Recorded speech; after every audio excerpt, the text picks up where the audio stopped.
Hello guys, this is Study Games, and this is why the MMO Holy Trinity doesn't work anymore in a modern gaming context. Well, where did the Holy Trinity come from? General fantasy tropes, Lord of the Rings and whatnot, popularized the warrior, cleric, wizard, tank archetype, right?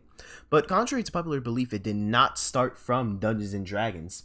It started from multi-user dungeons from the 70s and 80s. These were basically proto MMOs. They were text-based video games that put you in an online world with others.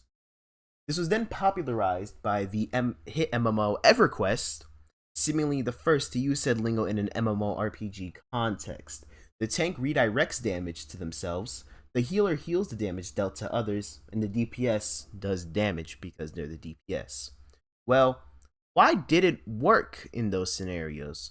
Well, roles were very specialized back in the day, and each role was interdependent with each other, while also being PvE in nature, lending itself better to team dynamics. You're fighting a computer generated enemy, not another person.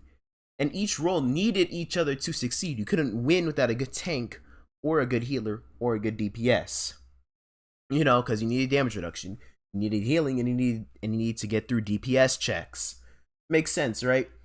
So MMOs were essentially the multi-user dungeons of old, given visual flair. I know it's a very simplified way of saying it, but it's kind of true. But then hero shooters came in. Hero shooters kind of popularized the use of the MMO Holy Trinity in a non-MMO context, which is pretty strange because it's not really the same Holy Trinity as the MMO Holy Trinity.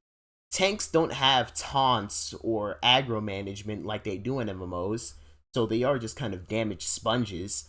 DPSs don't have damage checks, aka do enough damage or everybody dies, besides, taking other enemies out of the game. And healers, they traditionally just heal. They've transitioned more to a support role. They do their own damage. They do their own utility, right? Besides healing. I know that's true in MMOs, but it's really pronounced here.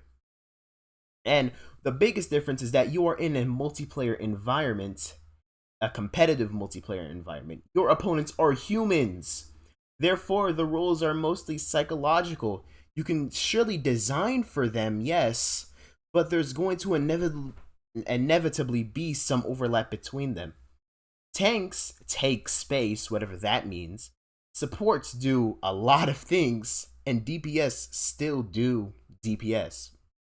Which is why I wanted to go to what I like to call the Widowmaker theory, where Widowmaker is a DPS hero. She's classified as a DPS hero. She one-shots heroes, right? However, she could be classified as a pick support, because making picks of vital team members is sort of a supportive thing to do. But that's pretty loose, right? But her ultimate and recon abilities from being so high up is essentially supportive. She gives vision to the allied team. Especially true with her recon ultimate that essentially gives free wall hacks. And if we go with a tank definition of, holding or tanking space, Widowmaker is very good at holding and taking spaces. She essentially has a taunt mechanic of her own. Are you going to just charge into a sideline when Widowmaker is there? No, because you're afraid of getting your head blown off.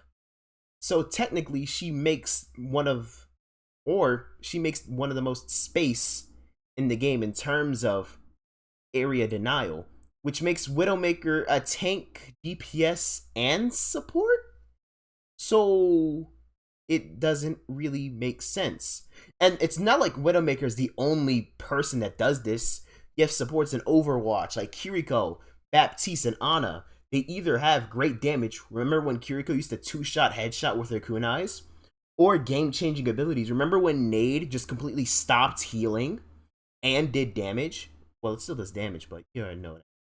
We have tanks in League of Legends, right? They do crazy max health HP damage while they're listed as tanks.